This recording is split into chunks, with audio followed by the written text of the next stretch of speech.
क्या अपने घर में पढ़ाने का हक अपने ही लोगों को मिलना चाहिए? बिहार सरकार ने बड़ा ऐलान कर दिया है। अब शिक्षक भर्ती में बिहारियों को पहला हक मिलेगा। पर क्या ये फैसला शिक्षा को मजबूती देगा या बढ़ाएगा विवाद? आज हम करेंगे इस मुद्दे की परत दर परत पड़ताल। नमस्कार, आप देख रहे हैं न्यूज ट्रैक। मैं हूं आपके साथ संदीप तिवारी। बिहार जो कभी नालंदा और विक्रमशिला जैसे प्राचीन शिक्षा केंद्रों का गढ़ रहा है, आज एक बार फिर शिक्षा सुधार की दिशा में बड़ा कदम उठा रहा है। मुख्यमंत्री नीतीश कुमार द्वारा हाल ही में की गई घोषणा, जिसमें शिक्षक भर्ती प्रक्रिया में बिहार के निवासियों को प्राथमिकता देने की बात कही गई है, राज्य की शिक्षा व्यवस्था और रोजगार नीति दोनों पर दूरगामी प्रभाव डालने वाली है। ये फैसला केवल एक प्रशासनिक आदेश नहीं, बल्कि बिहार के युवाओं के मनोबल, सामाजिक न्याय और समावेशी विकास की एक नई रूपरेखा है। बिहार की शिक्षा प्रणाली लंबे समय से संसाधनों की कमी, शिक्षकों की अनुपलब्धता और असमान अवसरों की समस्या से जूझती रही है। वहीं दूसरी ओर राज्य के लाखों शिक्षित युवा प्रतियोगी परीक्षाओं की दौड़ में शामिल होकर भी बाहर के राज्यों में रोजगार की तलाश में भटकते हैं। दरअसल शिक्षक भर्ती की पारंपरिक प्रक्रिया में अखिल भारतीय स्तर की खुली प्रतियोगिता होने के कारण बिहार के कई स्थानीय उम्मीदवारों को अपने ही राज्य में अवसर नहीं मिल पाते थे।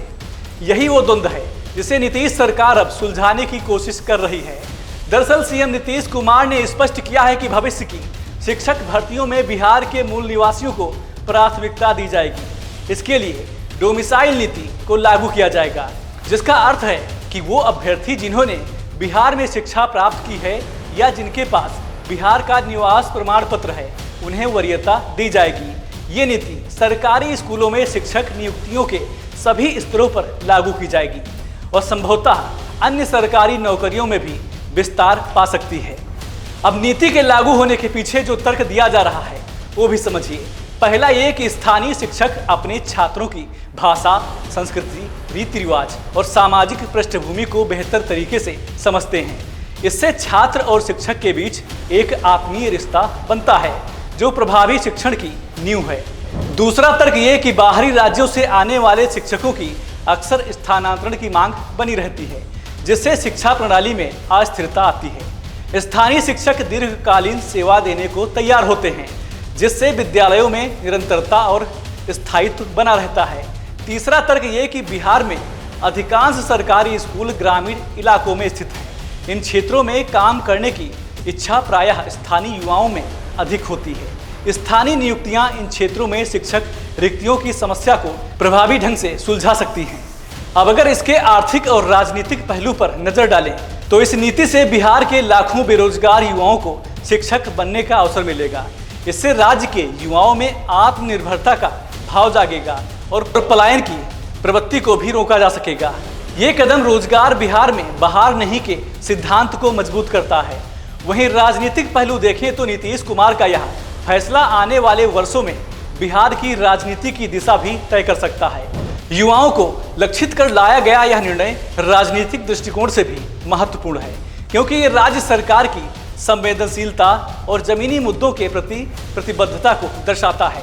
अब अगर संवैधानिक और कानूनी आयामों की बात की जाए तो ये सवाल भी उठता है कि क्या किसी राज्य की सरकार अपने निवासियों को सरकारी नौकरियों में प्राथमिकता दे सकती है? भारत का संविधान अनुच्छेद 2 के तहत भेदभाव को रोकता है, लेकिन अनुच्छेद 16(4) राज्यों को यह अधिकार देता है कि वे पिछड़े वर्गों को आरक्षण या वरीयता दे सकें।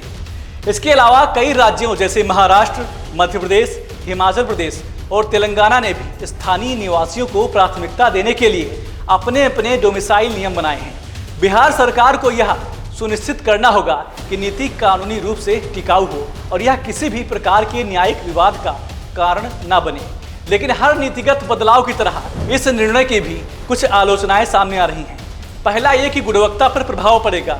तो क्या डोमिसाइल आधारित चयन से गुणवत्ता से समझौता किया जाएगा? यदि चयन में केवल स्थानीयता को ही प्राथमिकता दी गई और मेरिट की अनदेखी की गई तो शिक्षा की गुणवत्ता पर प्रतिकूल प्रभाव पड़ सकता है।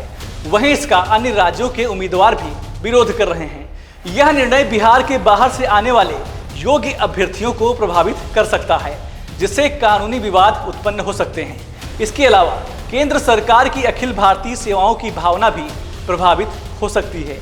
वहीं दूसरी तरफ डोमिसाइल के निर्धारण की प्रक्रिया को पारदर्शी और तकनीकी रूप से सशक्त बनाना आवश्यक होगा, ताकि फर्जी प्रमाण पत्रों से भर्ती प्रक्रिया प्रभावित ना हो। बहरहाल अगर यह नीति सफलतापूर्वक लागू होती है तो क्या इसके सामाजिक परिणाम सकारात्मक हो सकते हैं? बिहार सरकार का यह निर्णय केवल एक नीति परिवर्तन नहीं है, बल्कि यह राज्य के भविष्य के निर्माण की एक आधारशिला है। स्थानीयता को प्राथमिकता देना न केवल रोजगार के नए अवसर उत्पन्न करेगा, बल्कि शिक्षा को स्थानीय संस्कृति, भाषा और समझ के साथ जोड़ते हुए अधिक प्रभावशाली बना सकेगा। हालांकि इसके साथ अनेक चुनौतियां और आलोचनाएं जुड़ी हैं, लेकिन यदि इसे पारदर्शिता, गुणवत्ता और संवैधानिक संतुलन के साथ लागू किया गया तो ये एक मॉडल नीति बन सकती है, जिसे अन्य राज्य भी अपनाने के लिए प्रेरित हो सकते हैं। आज मेरे साथ बस इतना ही। रहें खबरदार, बने असरदार। फिलहाल नमस्कार।